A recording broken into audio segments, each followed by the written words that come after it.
Miles Davis, the late, great, cooler than cool jazz trumpeting legend himself once said, "Anybody can play. The note is 20%. The attitude of the motherfucker who plays it is 80%. I think that's a great jumping off point for what I want to accomplish in this video, calling out some of the bands and artists, some major ones that are using Gen AI, becoming more and more sentient to the AI issues plaguing us right now and the way it's being shoved down every platform's throat because there's shareholders to appease, and these AI companies like OpenAI are losing millions of dollars per second because just like any drug, you give it to the consumer, you give it to the general population, get them hooked, then raise the prices and shitify and keep them sick and misinformed.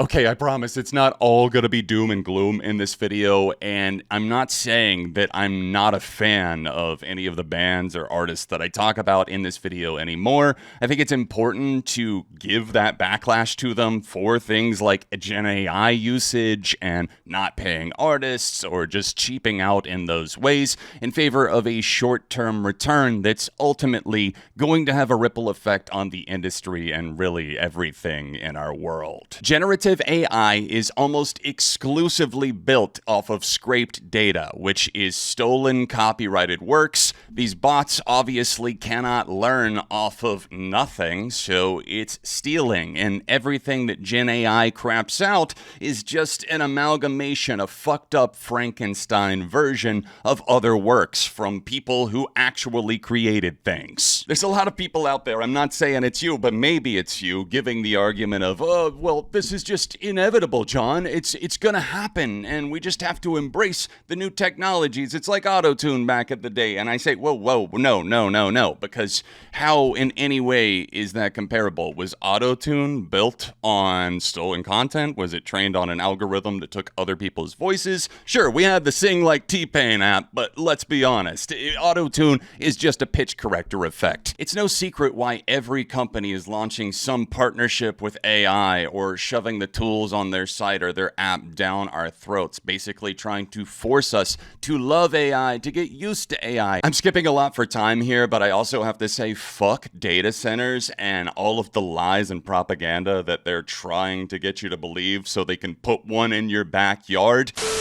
Alright neighbors, now that we had that very fun doomsday clock session, let's go ahead and get into specific artists. Obviously, I'm not saying that they're all like on the level of these billionaires. I'm not trying to conflate the two. I'm just saying that the machines that these artists are using for art that they're generating, I don't think are necessarily understanding the implications, and a lot of the defenses that we're going to go through for each artist as I kind of give pushback to each of these is the bottom line is like art and AI, not something that can actually coexist, because artificial intelligence will never be art. Something that makes art is the human touch, and I know I'm saying art a lot, so subscribe to ARTV. ARTV. That's me. Starting with the timely one, The Strokes, Julian Casablancas in specific, and also his other band, the Voidz. Julian fully admitted to using an AI-generated image for the artwork for the last Voidz album, Like All Before You, and fans were obviously very disappointed at this. And Julian said it came down to the fact that somebody else wanted to charge them a lot of money, like over $100,000 to actually use a painting, and so he went with the free AI one. No particular reason. I just want to show you that Julian Casablancas has a net worth north of $10 million. I mean, everybody in the Strokes definitely came from a much more privileged background. Not at all to say that Nepo babies, or whatever you want to call them, privileged class like that, can't make great art. They have and continue to do so. It's just that the out of touch is really screaming from this one. And it's like, you can't pay $100,000 for a piece of art. Of course you could, but you don't want to. A lot of fans, including myself, are very disappointed with the rollout of their new album Reality Awaits, not just because of the, let's be honest, kind of disappointing lead single from that. The auto-tune was a lot on Going Shopping. You can see from this little teaser, it's something that they're trying to give maybe this uncanny valley effect intentionally, but see how the perfume keeps spraying there even when the finger is completely off? It's strange. And even the album cover for Reality Awaits, it definitely looks like it might be AI. I'm not 100% on this. Julian's given his responses. Like I said, original artist wants to charge $150,000. And with the Voidz album, it's like, oh, we just genuinely landed on this image as the one that we liked. Whatever you say, bro. You gotta believe me when I say these are in no particular order, because this next one is possibly the most egregious of the entire list, just because it makes my skin crawl the most. It feels so slimy, so dystopian. We're talking about the 90s alt-rock band Better Than Ezra wanting their fans to create an AI single for them. Better Than Ezra is probably a name you haven't thought of in quite some time. You might not know them at all, and I wouldn't blame you. They were in the post-grunge scene, and they had that one hit good in 1995, at least in the rock world it was a hit, and I have never been interested in them at all, at least from what I can tell over the decades from sampling some of their music. It feels like a very limited evolution, so of course they need to turn to AI and their fans for ideas. Better Than Ezra vocalist and guitarist Kevin Griffin recently announced a contest where fans can write a song with him or the band's bassist, Tom Drummond. You're never gonna believe this. It's sponsored by Soundbreak AI, the only AI company built by artists for artists, according to them. That's such a self-contradiction. I don't know how you can look yourselves in the mirror. And with this whole co-writing thing, I mean, they're clearly getting so much attention. I'm looking at Kevin's Instagram. 79 likes, 500 likes on this one, guys. Writing the next single. Let's see what he has to say. Hey guys, it's Kevin with Better Than Ezra. I assume this is AI beats in the background? I assume? It's never been done before. Never! Better Than Ezra is teaming with Soundbreak AI. Oh, thank God. To do a songwriting contest. Yes! Go on soundbreak.ai. Is this how they think we're write gonna with react? Tom Drummond. Come up with your best idea, your best song. Your best idea? You mean type your best prompt, guys. Come on. Like, look at what this looks like. You can collaborate with him, but when you go into the vibe here, it first of all costs $29 a month to actually use this shit. It'll give you access to make 100 songs a month. And you can also, if you're in the higher echelon paying the most, you can collect fucking royalties off of this shit, which is so beyond infuriating because the pie is already small enough when it comes to streaming services not paying their artists at all, but to be splitting it with people who were typing prompts into AI and they're getting royalties for that when it's made off of fucking already existing art. What do you think the models are trained on? Absolutely insulting, and I cannot believe that this band Better Than Ezra has any fans left. The fact that you're too goddamn lazy to type your own prompts in, like, go to the studio, man. Like, hire somebody to co-write with you, to ask your fans to type prompts into an AI to find a vibe that's gonna make your next single. They're picking the winner on May 15th, guys. Make sure nobody tunes in.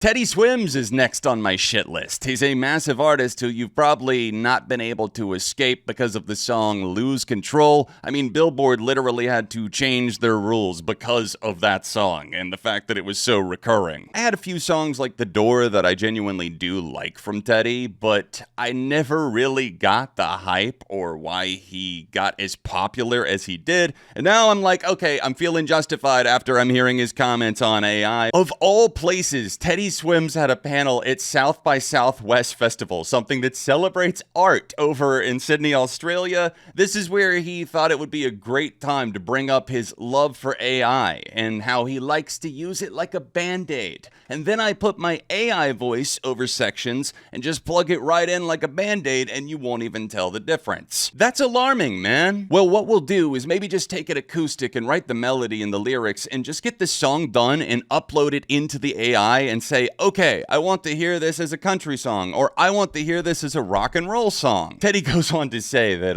AI might save us a lot of time, okay? Musicians, you're looking for some shortcuts, this is what Teddy has for you. If you use it the correct way, I think it's a beautiful tool. It doesn't have to take your job from you, says the guy who at this point is raking in probably $1 million plus in royalties. Swims did, however, warn the dangers of AI, saying the AI artist was not something he was super pumped about, and he has come across several goofy Teddy Swims AI videos, as if these are the worst things that he can imagine Gen AI or any AI model doing, is like, oh no, it made a few AI videos of me I wasn't super enthusiastic about. One last zinger I wanted to put in from this before we move to the next artist. Rather than me going to the studio and doing the line 15 times and spending that time and money and effort, he's actually been able to go in and just change the word. Speaking of Teddy's producer, it's just all very like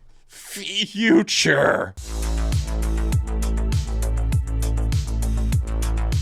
It's not just the boomers that are obsessed with AI. We've got Hundredth out here using it for every music visual, every video that they put out to promote their recent album. I actually enjoyed the album Faded Splendor for the most part, but I can't lie, it definitely takes down my enjoyment a few pegs when I'm like, oh yeah, that AI album cover here and the AI slop for every visual. It's like, oh, at first glance you click on it and it's like, this kind of looks cool, and it's like, wait, no, that doesn't look right. The band's vocalist and primary songwriter Chadwick replied to some people about the AI controversy in the comments of the videos. As one person pointed out, I think most of this and previous visualizers are well executed as far as AI slop goes and with relatively distinct visions and styles, but as creators of do-it-yourselves, do you not hate the various scenes that feel absolutely alien and stupid in contrast to the ones that did work? And Chadwick replied saying, I think much like VHS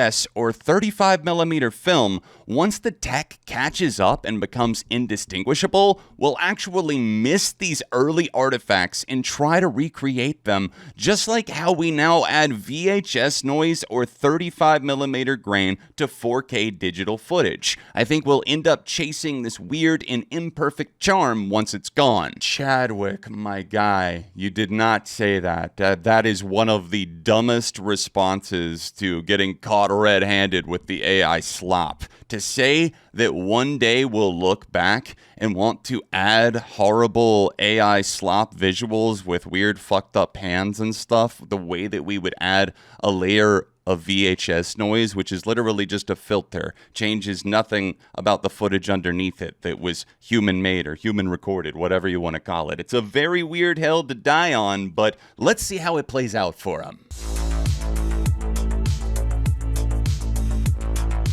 Imagine telling a Pink Floyd fan in 1975 that someday your favorite band that just put out maybe one of the greatest albums of all time, The Dark Side of the Moon. I'm literally looking up at the album cover right now from my filming location. I can see it right under my desk. Imagine telling fans of records like that in Pink Floyd that one day they'd be embroiled in a controversy about using generative AI. Artificial intelligence, man. I can't even comprehend that. In 2024, to celebrate Darkside's 50th anniversary, they decided to have a little music video contest, or else their PR team did, and obviously, surviving members of the band, like Roger, have to go sign off on that, and clearly they had no problem. Just like he also seemed to have no problem dropping that embarrassment flop on the face re-record of Dark Side of the Moon. AI animated Pink Floyd music video stirs debate. The one in particular was the Gen AI video for Any Color You Like. The slop just disintegrates in your face, just rots the brain. immediately. We see things that immediately don't look right. You see how all of the boards and knobs are changing and sliding. This was created by someone, and wouldn't you believe it, this Gen AI video won out over somebody who actually put in tons and tons and tons of hours into a human-made project. Fans were incredibly pissed off at Pink Floyd, and understandably so, with humans losing to AI slop. Whoever managed this competition should be fired immediately. Absolutely embarrassing for you. What a fucking disappointment. With nearly 50k likes just on that rebuttal alone, can't help but co-sign that and say, exactly. I spent 2 years at about $1,500 USD to produce The Sky Below. Every scene was painstakingly fabricated by hand. So far, it's made almost $90. This guy typed in cool guitar planet video in a plagiarism machine and won $10,000. Yeah, did I mention that there was a jackpot reward? It's not only insulting that the artist didn't get paid, it's the fact that the AI slop guy got handed a check for 10 grand. I get it, not every band member or every artist feels the exact same way. You're not always on the same page, but kind of feels like it's tarnishing some legacies out here, doesn't it? I cannot lie, I absolutely loathe the person behind the persona as well at this point, but we gotta talk about Grimes if we're talking about AI and music, because Claire has been one of the most outspoken proponents of the use of artificial intelligence in music. And if you listen to some of her early projects like Oblivion, even up through Art Angels, she was an artist that I genuinely enjoyed, and her experimental, nihilistic, hating humans vibe was something that I could resonate with in a lot of ways, but she took it next level when, one, she went to the dark side with Elon Musk with one of the weirdest relationships and timelines of all time. I've never seen quite the heel turn like Grimes. Grimes has made her stance about AI so clear, in fact, insufferably so. When she's not busy having her white supremacist ties or something to do with Elon and posting on X or tweeting or whatever the fuck she's doing, she's always posting stuff about AI, and even had a controversy a few years back where she said, anybody can generate my voice or recreate it with AI and you're not gonna get sued by me, that's okay. I feel like I'm losing energy and faith as the video goes on. I'm looking at something from last year because Grimes put out that Artificial Angel song, which a lot of people enjoyed. I wasn't really into it, and I feel so iffy about consuming Grimes at this point. I mean, when one of my favorite bands ever, Magdalena Bay, did a crossover, I was kind of swift to call that out too, because the Image remix itself, not only is that dog shit, but so is the person remixing it. Yay, Christmas! It's a Christmas miracle. The musician also admits to being opposed to AI music in some forms. I feel like that's just somebody trying to put a little caveat just in case to save their ass someday, to be like, well, I said that it might be a problem despite the fact that I invested in it, co-signed everything, said everybody can use my voice.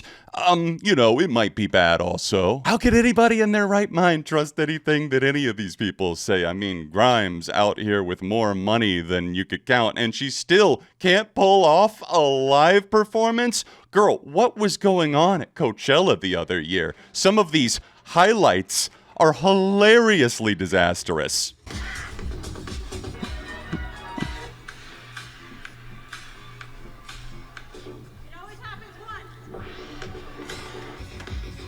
Just once? I just want to say one thing. This shit always fucking happens. All my tracks are twice as fast, so I'm not mixing very well.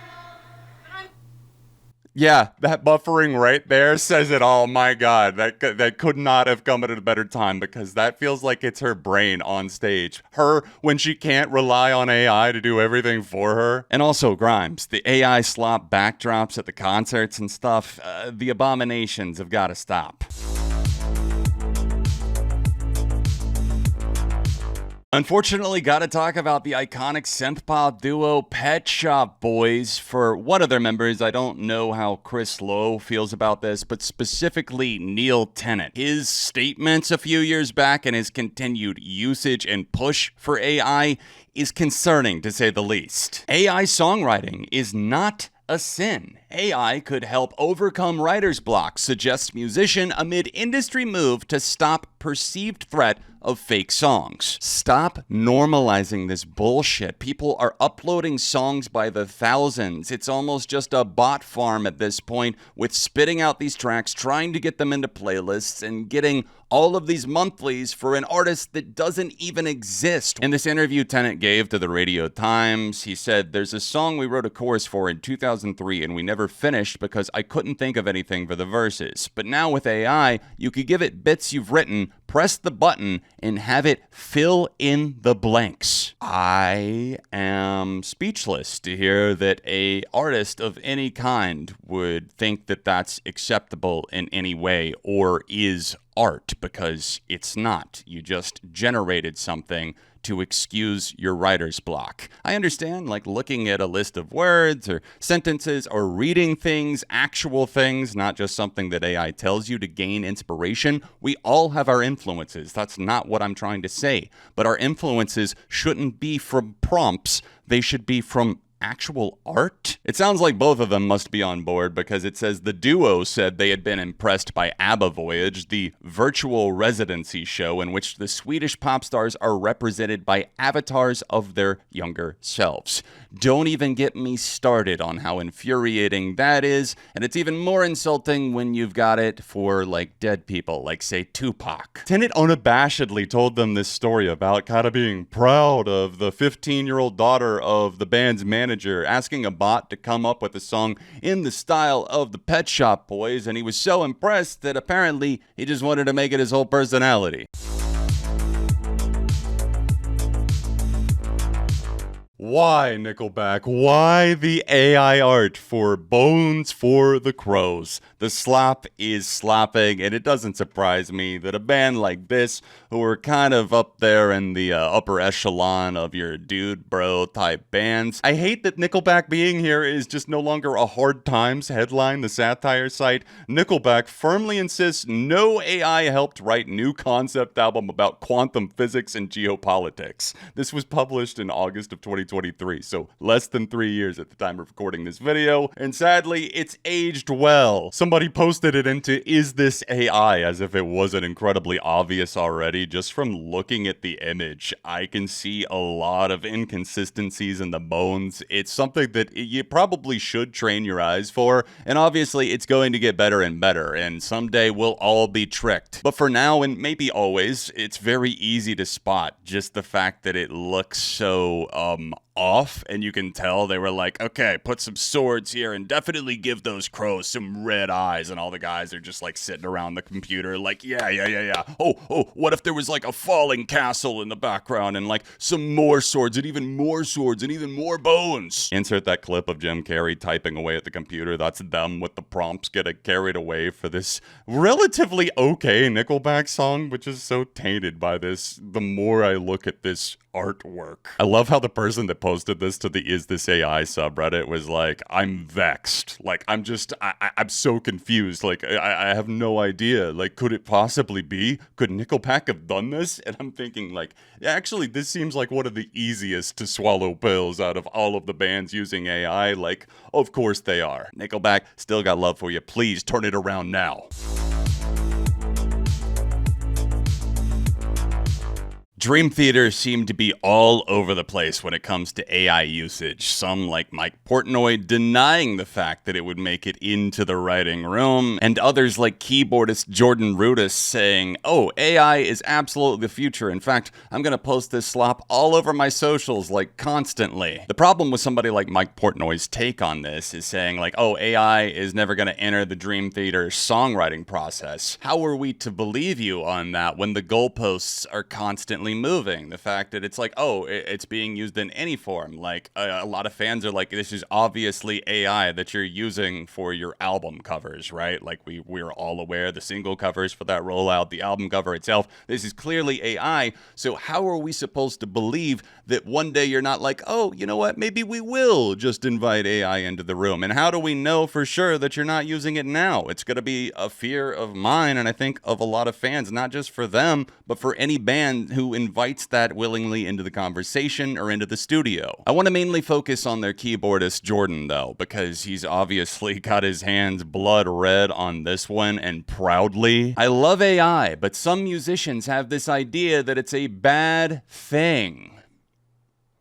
Dream Theater keyboardist is a proponent of artificial intelligence, as he explains in an interview. His reasoning is primarily down to how AI is able to speed up his workflow, and he mentions Moises, known for its AI track separation, as a company he works with very closely. So deep pockets, baby. It's like having access to all the individual tracks. It's kind of a modern-day musician miracle, really, the way that it works. There's some different companies that work in track separation, but Moises is pretty much top of the game. The reason I bring them up is because I love this product that I'm in bed with them. I'm sorry, because the quote actually goes, because I love the technology, but also because all the musicians around the world that use this, some of them have this idea that AI is a bad thing, but they don't even know that Moises is built on AI. Brother, do you think that statement made any sense? There's contradictions within contradictions in that statement alone. There's a lot of other ways to think about AI. Stop being mean to billionaires. Stop being mean to artificial intelligence. There's nothing really artificial about it, he says. We should go back in time, really, and change that. It's leading people down the wrong thought process to think about what's actually going on with the tool and how these things are put together. You mean the countless models, pretty much every model? I don't think there's any such thing as ethical AI, even though many of these companies, some of them at least, try to claim that they're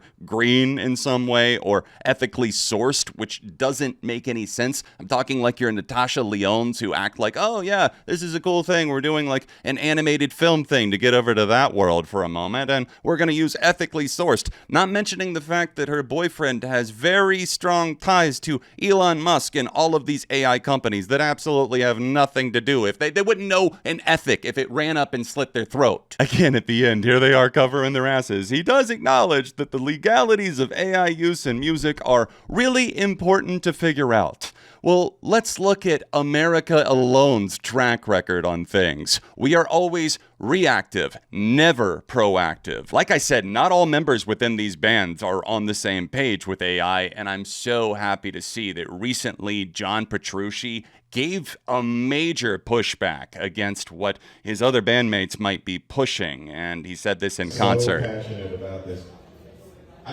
I think that art is the purest form of human expression. It is, purest form. Whether it be music, whether it be visual art, dance, whatever it is, that is really getting a glimpse into somebody's soul as human. I think AI has no place in art at all. Fuck that. It definitely goes a long way to see the founding guitarist of Dream Theater pushing back that hard.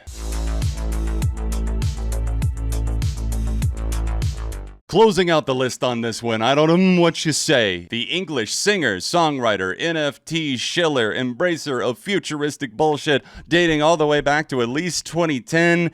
It's the tech bro AI embracer Imogen Heap. It's been so long that Imogen's been talking about being so done with the music industry. She likes to, play the synth with those futuristic gloves. I mainly knew her for that one song, Hide and Seek, and as someone on Reddit said that I thought was quite clever, turns out the vocoder was the brains of the group. In 2025, Imogen Heap did an interview that said, "We're making a horrendous job of existing. Maybe AI is the next stage of evolution." Mind you, she says all of this hot on the heels of her amazing, acclaimed NFT series Firsts, which launched in April of 2021, so 5 years ago this month, celebrating that with the fact that it no longer exists, went anywhere, or did anything for anyone. When people think of AI, they maybe think of this conscious brain making all the music while I'm sitting there being a puppet. I see it as a collaboration. A collaboration with what? Your shadow? That feels delusional, but she goes on to say, I say I'm in a park and there's dog sounds and a bus going by. AI might identify the key or some natural rhythm that's happening and potentially shape the music. These are things that you can do yourself, you know? Like, you're a singer in particular, you know, you should be able to, like, hear the notes and find inspiration in that, whether it's the birds singing or a bus polluting. It helps me have much more time to be human. At the moment, with what's going on in the States and the Middle East, we're making such a horrendous job of existing, so maybe AI is the next stage of evolution to help us make sense of everything. Holy fucking shit, you're stupid. If you even remotely believe like 10 to 5 to 1% of that, 1 iota of that, it just sounds like you've become enslaved to the rhythm of AI and using it to prompt you for everything, for inspiration. Well, neighbor, we suffered through some absolutely horrific AI bullshit spouting and Gen AI defending. I want to know what you guys think in the comments down below, whether it be about any of these artists. Appreciate you guys watching this one. Add some hype and drop a like and subscribe to the channel if you haven't done that already. And follow me on Instagram at ARTV Jon to see what's going on behind the scenes. And check out some of my recent rants right here on screen. Peace.